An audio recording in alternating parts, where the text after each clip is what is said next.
Hello friends, welcome back. ನಿಮಗೆಲ್ಲ ಗೊತ್ತಿರೋ ಹಾಗೆ ಸುಕನ್ಯಾ ಸಮೃದ್ಧಿ ಯೋಜನೆಯನ್ನ ಸೆಂಟ್ರಲ್ ಗವರ್ಮೆಂಟ್ ಅವರು ಓಪನ್ ಮಾಡಿರ್ತಾರೆ.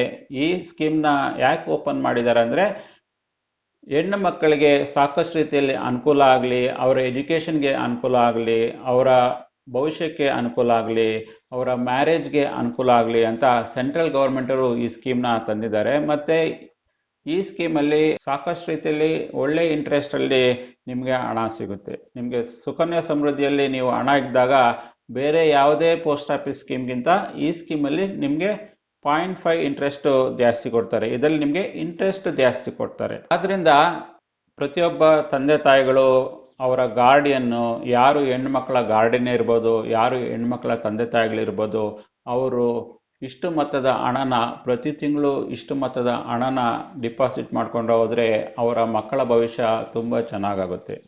ಈಗ ತಿಳ್ಕೊಳ್ಳೋಣ ಏನೆಲ್ಲ ಕ್ವಶನ್ಸ್ ಇದೆ, ಸುಕನ್ಯಾ ಸಮೃದ್ಧಿ ಯೋಜನೆಯಲ್ಲಿ ಏನೆಲ್ಲ ಕ್ವಶನ್ಸ್ ಇದೆ. ನಾನು ಈ ವಿಡಿಯೋದಲ್ಲಿ ನಿಮಗೆ ಡೀಟೇಲ್ ಆಗಿ ಆನ್ಸರ್ ಮಾಡೋದಕ್ಕೆ ಹೋಗ್ತಾ ಇದ್ದೀನಿ. ಸುಕನ್ಯಾ ಸಮೃದ್ಧಿ ಯೋಜನೆ ಓಪನ್ ಮಾಡಬೇಕಂದಾಗ ಮಿನಿಮಮ್ ಅಮೌಂಟು ಎಷ್ಟಿಡಬೇಕು? ಮಿನಿಮಮ್ ಅಮೌಂಟ್ ಎಷ್ಟಿಡಬೇಕಂದ್ರೆ ನೀವು ಮಿನಿಮಮ್ 250 ರೂಪಾಯಿಗಳು ನೀವು ಇಡಬೇಕಾಗುತ್ತೆ. 250 ರೂಪಾಯಿಗಳು ನೀವು ಪ್ರತಿ ವರ್ಷನೂ ನೀವು ಇಲ್ಲಿ ಡಿಪಾಸಿಟ್ ಮಾಡಬೇಕಾಗುತ್ತೆ ಸುಕನ್ಯಾ ಸಮೃದ್ಧಿ ಯೋಜನೆಯಲ್ಲಿ. ಸುಕನ್ಯಾ ಸಮೃದ್ಧಿ ಯೋಜನೆಯಲ್ಲಿ ಮ್ಯಾಕ್ಸಿಮಮ್ ಎಷ್ಟು ಹಣ ಇಡಬಹುದು? ವರ್ಷದಲ್ಲಿ ಮ್ಯಾಕ್ಸಿಮಮ್ ಎಷ್ಟು ಹಣ ಇಡಬಹುದು ಅಂದ್ರೆ 1.5 ಲಕ್ಷದವರೆಗೂ ನೀವು ಡಿಪಾಸಿಟ್ ಮಾಡಬಹುದು ಹೆಣ್ಣು ಮಗಳ ಹೆಸರಲ್ಲಿ. ಪ್ರತಿ ವರ್ಷನೂ ನೀವು 1.5 ಲಕ್ಷ ರೂಪಾಯಿವರೆಗೂ ನೀವು ಈ ಅಕೌಂಟಲ್ಲಿ, ಸುಕನ್ಯಾ ಸಮೃದ್ಧಿ ಯೋಜನೆಯ ಅಕೌಂಟಲ್ಲಿ ನೀವು ಪ್ರತಿ ವರ್ಷನೂ ನೀವು ಡಿಪಾಸಿಟ್ ಮಾಡಬಹುದು. ಸುಕನ್ಯಾ ಸಮೃದ್ಧಿ ಯೋಜನೆಯನ್ನ ಯಾರು ಓಪನ್ ಮಾಡ್ಬೋದು ಅಂದ್ರೆ ತಂದೆ ತಾಯಿಗಳು ಓಪನ್ ಮಾಡ್ಬೋದು. ಇಲ್ಲ ಅಂದ್ರೆ ಹೆಣ್ಣು ಮಗುವಿನ ಗಾರ್ಡಿಯನ್ ಕೂಡ ಸುಕನ್ಯಾ ಸಮೃದ್ಧಿ ಯೋಜನೆಯನ್ನ ಓಪನ್ ಮಾಡ್ಬೋದು.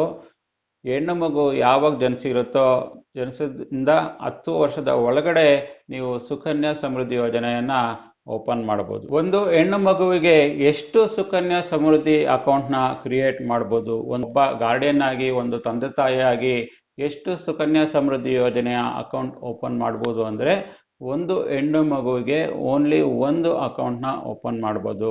ನೀವು ತಂದೆ ತಾಯಿಗಳು, ನಿಮ್ಮಲ್ಲಿ 2 ಹೆಣ್ಣು ಮಕ್ಕಳಿದ್ರೆ ನೀವು 2 ಅಕೌಂಟ್ನ ಓಪನ್ ಮಾಡ್ಬೋದು ಅಷ್ಟೇ. ಅದಕ್ಕಿಂತ ನೀವು ಜಾಸ್ತಿ ಅಕೌಂಟ್ನ ಓಪನ್ ಮಾಡೋದಕ್ಕೆ ಬರೋದಿಲ್ಲ. ಒಂದು ಹೆಣ್ಣು ಮಗುವಿಗೆ ಒಂದೇ ಅಕೌಂಟ್ನ ನೀವು ಓಪನ್ ಮಾಡ್ಬೋದು. ನೀವು ಸುಕನ್ಯಾ ಸಮೃದ್ಧಿ ಯೋಜನೆಯಲ್ಲಿ ಎಷ್ಟು ವರ್ಷ ಡಿಪಾಸಿಟ್ ಮಾಡಬೇಕಂದ್ರೆ ಸುಕನ್ಯಾ ಸಮೃದ್ಧಿ ಯೋಜನೆ ಬಂದ್ಬಿಟ್ಟು 21 ವರ್ಷ ಇರುತ್ತೆ. ನಿಮ್ಮ ಮಗಳಿಗೆ 21 ವರ್ಷ ವಯಸ್ಸಾಗ್ಬೋದು. ಇಲ್ಲ ಅಂದರೆ ಅದಕ್ಕೆ ಮೊದಲು ಏನಾದರೂ 21 ವರ್ಷಕ್ಕೆ ಮೊದಲೇ ನಿಮ್ಮ ಮಗಳಿಗೆ ಮದುವೆ ಮಾಡಿದ್ರೆ ಆಗ ಕೂಡ ನಿಮ್ಮ ಮದುವೆ ಆಗಿದ ತಕ್ಷಣ ನಿಮ್ಮ ಸುಕನ್ಯಾ ಸಮೃದ್ಧಿ ಯೋಜನೆ ಅಕೌಂಟು ಮೆಚುರಿಟಿಗೆ ಬರುತ್ತೆ. ನಾವು ಸುಕನ್ಯಾ ಸಮೃದ್ಧಿ ಯೋಜನೆಯನ್ನು ನಾವು ಪ್ರಿಮೇಚೂರ್ ಆಗಿ ಕ್ಲೋಸ್ ಮಾಡ್ಬೋದಾ? ಯೋಜನೆಯ ಅಕೌಂಟನ್ನು ನಾವು ಪ್ರಿಮೇಚೂರ್ ಆಗಿ ಕ್ಲೋಸ್ ಮಾಡಬೇಕಂದ್ರೆ ಐದರು ಯಾರು ಅಕೌಂಟ್ ಹೋಲ್ಡರ್ ಇರ್ತಾರೋ ಅವರು ಡೆತ್ ಆಗಿರಬೇಕು. ನೀವು account holder death certificate produce ಮಾಡಿದಾಗ ಆ ಹಣ ಮತ್ತು ಇಂಟ್ರೆಸ್ಟು ಕೂಡ ನಿಮ್ಮ ಗಾರ್ಡಿಯನ್ಸ್ಗೆ ಹಣ ಹೋಗುತ್ತೆ. ಇದು ಬಿಟ್ಟು ಸುಕನ್ಯಾ ಸಮೃದ್ಧಿ ಯೋಜನೆಯನ್ನು ಬೇರೆ ಯಾವುದೇ ರೀಸನ್ಗೋಸ್ಕರ ನೀವೇನಾದರೂ ಕ್ಲೋಸ್ ಮಾಡಬೇಕಂದಾಗ ಈಸಿಯಾಗಿ ನಿಮಗಂತೂ ಕ್ಲೋಸ್ ಮಾಡೋದಕ್ಕಾಗಲ್ಲ.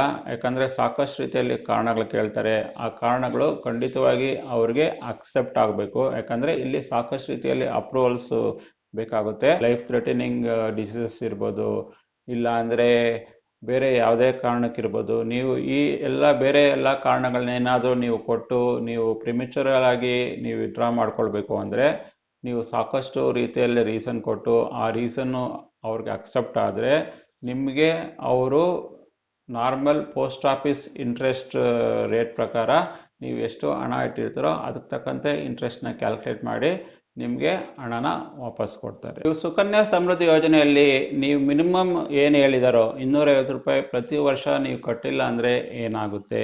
ನೀವು ಪ್ರತಿ ವರ್ಷನೂ ನೀವು ರೆಗ್ಯುಲರ್ ಆಗಿ 250 ರೂಪಾಯಿ ಕಟ್ಟಿಲ್ಲ ಅಂದರೆ ನಿಮ್ಮ ಅಕೌಂಟು ಡಿಆಕ್ಟಿವೇಟ್ ಆಗುತ್ತೆ. ನಿಮ್ಮ ಅಕೌಂಟು ಡಿಆಕ್ಟಿವೇಟ್ ಆಗುತ್ತೆ. ನಿಮ್ಮ ಅಕೌಂಟ್ನ ಆಕ್ಟಿವೇಟ್ ಮಾಡಬೇಕಂದಾಗ ನಿಮಗೆ 50 ರೂಪೀಸು 50 ರೂಪಾಯಿಗಳು ನಿಮಗೆ ಪೆನಾಲ್ಟಿ ಹಾಕ್ತಾರೆ. ಪ್ರತಿ ವರ್ಷ ನೀವು ಡಿಫಾಲ್ಟ್ ಆದಾಗೂ ನಿಮಗೆ 50 ರೂಪಾಯಿ ಪೆನಾಲ್ಟಿ ಹಾಕಿ ನಿಮ್ಮ ಅಕೌಂಟ್ನ ರಿಯಾಕ್ಟಿವೇಟ್ ಮಾಡ್ತಾರೆ. ನೀವು ರಿಯಾಕ್ಟಿವೇಟ್ ಮಾಡಿದಾಗ ನಿಮಗೆ 250 ರೂಪಾಯಿ ಪ್ಲಸ್ 50 ರೂಪೀಸ್ ಪೆನಾಲ್ಟಿ ನೀವು ಕಟ್ಟಬೇಕಾಗುತ್ತೆ. ಸುಕನ್ಯಾ ಸಮೃದ್ಧಿ ಯೋಜನೆ ಸೇಫ್ ಆಗಿದೆಯಾ? ನಾವು ಇಡೋ ಹಣ ಅಲ್ಲಿ ಸೇಫ್ ಆಗಿರುತ್ತಾ? ಖಂಡಿತವಾಗಿ ನೀವು ಸುಕನ್ಯಾ ಸಮೃದ್ಧಿ ಯೋಜನೆಯಲ್ಲಿ ನೀವು ಹಣ ಇಟ್ಟಾಗ ನಿಮ್ಮ ಹಣ ಖಂಡಿತವಾಗಿ ಸೇಫ್ ಆಗಿರುತ್ತೆ. ಯಾಕಂದರೆ ಈ ಯೋಜನೆ ಬಂದ್ಬಿಟ್ಟು ಸೆಂಟ್ರಲ್ ಗೌರ್ಮೆಂಟರು ಓಪನ್ ಮಾಡಿರೋದ್ರಿಂದ, ಈ ಯೋಜನೆಯನ್ನು ಸೆಂಟ್ರಲ್ ಗೌರ್ಮೆಂಟರು ತಂದಿರೋದ್ರಿಂದ ನೀವು ಇಟ್ಟಿರೋ ಹಣ ಖಂಡಿತವಾಗಿ ಸೇಫ್ ಆಗಿರುತ್ತೆ.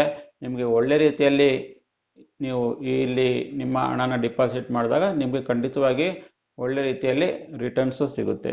ಸುಕನ್ಯಾ ಸಮೃದ್ಧಿ ಯೋಜನೆಯಲ್ಲಿ ನೀವೇನಾದರೂ ಇನ್ವೆಸ್ಟ್ಮೆಂಟ್ ಮಾಡಿದ್ರೆ ಏನಾದರೂ ಟ್ಯಾಕ್ಸ್ ಎಕ್ಸೆಂಪ್ಷನ್ ಸಿಗುತ್ತಾ? ಖಂಡಿತವಾಗಿ ನಿಮಗೆ ಸುಕನ್ಯಾ ಸಮೃದ್ಧಿಯಲ್ಲಿ ಯೋಜನೆಯಲ್ಲಿ ನೀವೇನಾದರೂ ಹಣ ಇಟ್ಟರೆ ಅದು ಕಂಪ್ಲೀಟಾಗಿ ಟ್ಯಾಕ್ಸ್ ಫ್ರೀ ಇರುತ್ತೆ. ನೀವು ಇನ್ವೆಸ್ಟ್ಮೆಂಟ್ ಮಾಡಿದಾಗೂ ಟ್ಯಾಕ್ಸ್ ಫ್ರೀ ಇರುತ್ತೆ, ಅದ್ರಲ್ಲಿ ಬರೋ ಇಂಟ್ರೆಸ್ಟ್ಗೂ ಟ್ಯಾಕ್ಸ್ ಫ್ರೀ ಇರುತ್ತೆ.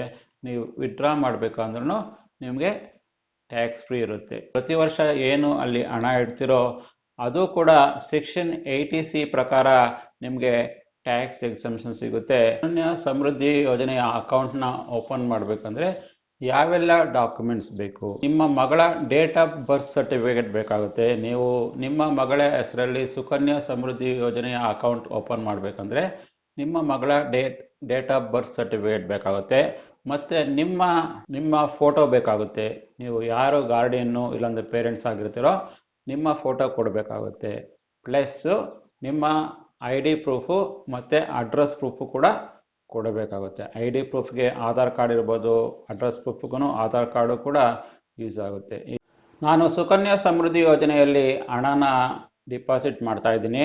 ನಾನು ಯಾವ ರೀತಿಯಲ್ಲಿ ನಾನು ಟ್ಯಾಕ್ಸ್ ಎಕ್ಸೆಂಪ್ಷನ್ ತೊಗೊಳೋದು? ನೀವು ಏನು ಮಾಡಬೇಕು ಅಂದರೆ, ನೀವು ಏನು ಡಿಪಾಸಿಟ್ ಮಾಡ್ತಿರ್ತೀರೋ ನಿಮ್ಮ ಮಗಳ ಹೆಸರಲ್ಲಿ ಸುಕನ್ಯಾ ಸಮೃದ್ಧಿ ಅಕೌಂಟಲ್ಲಿ ನೀವೇನು ಡಿಪಾಸಿಟ್ ಮಾಡ್ತಿರ್ತೀರೋ ಆ ಪಾಸ್ಬುಕ್ ಕಾಪಿ ಜೆರಾಕ್ಸ್ನ ನೀವು ಕೊಟ್ಟರೆ ಸಾಕಾಗುತ್ತೆ. ಯಾಕಂದರೆ ಆ ಪಾಸ್ಬುಕ್ಕಲ್ಲಿ ನಿಮಗೆ ಟ್ರಾನ್ಸಾಕ್ಷನ್ ನಡೆದಿರೋದು ನಿಮಗೆ ಡೀಟೇಲ್ಸ್ ಇದ್ದರೆ ನೀವು ಅದನ್ನು ಈಸಿಯಾಗಿ ಜೆರಾಕ್ಸ್ ಕಾಪಿ ಕೊಟ್ಟರೆ ನಿಮಗೆ ಟ್ಯಾಕ್ಸ್ ಎಕ್ಸೆಂಪ್ಷನ್ನು ಸಿಗುತ್ತೆ. ಸುಕನ್ಯಾ ಸಮೃದ್ಧಿ ಅಕೌಂಟ್ನ ನೀವು ಎಲ್ಲಿ ಓಪನ್ ಮಾಡ್ಬೋದು? ನೀವು ಸುಕನ್ಯಾ ಸಮೃದ್ಧಿ ಯೋಜನೆಯನ್ನು ನೀವು ಪೋಸ್ಟ್ ಆಫೀಸಲ್ಲೂ ಕೂಡ ಓಪನ್ ಮಾಡ್ಬೋದು. ಇಲ್ಲ ಅಂದರೆ ಯಾವುದೇ ಸ್ಕೆಡ್ಯೂಲ್ಡ್ ಬ್ಯಾಂಕ್ ಇರ್ಬೋದು, ಯಾವುದೇ ನ್ಯಾಷನಲ್ ಬ್ಯಾಂಕ್ಸ್ ಇರ್ಬೋದು, ನೀವು ಯಾವುದೇ ರಾಷ್ಟ್ರೀಕೃತ ಬ್ಯಾಂಕ್ಗಳಲ್ಲೂ ಕೂಡ ನೀವು ಸುಕನ್ಯಾ ಸಮೃದ್ಧಿ ಅಕೌಂಟ್ನ ಓಪನ್ ಮಾಡ್ಬೋದು. ಸುಕನ್ಯಾ ಸಮೃದ್ಧಿ ಯೋಜನೆಯಲ್ಲಿ ನೀವು ಯಾವಾಗ ವಿತ್ಡ್ರಾ ಮಾಡ್ಕೊಳ್ಬೋದು? ನಿಮ್ಮ ಮಗಳಿಗೆ 18 ವರ್ಷ ವಯಸ್ಸಾದಾಗ ನಿಮ್ಮ ಮಗಳ ಎಜುಕೇಷನ್ಗೋಸ್ಕರ ನೀವು ಸುಕನ್ಯಾ ಸಮೃದ್ಧಿ ಯೋಜನೆಯಲ್ಲಿ ಇಟ್ಟಿರುವ ಏನು ಬ್ಯಾಲೆನ್ಸ್ ಇರುತ್ತೋ ಹಣ, ಅದರಲ್ಲಿ 50% ಹಣನ ನಿಮ್ಮ ಮಗಳ ಎಜುಕೇಷನ್ಗೋಸ್ಕರ ವಿತ್ಡ್ರಾ ಮಾಡ್ಕೊಳ್ಬೋದು.